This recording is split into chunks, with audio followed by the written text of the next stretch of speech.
আর নাহলে চাকরি করে করবি।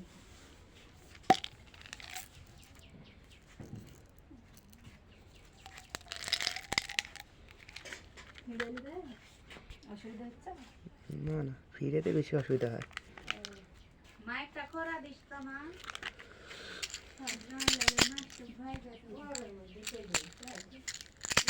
এখনো শাক রাখবো, সিম ভাজবো, সিম থেকে তারপরে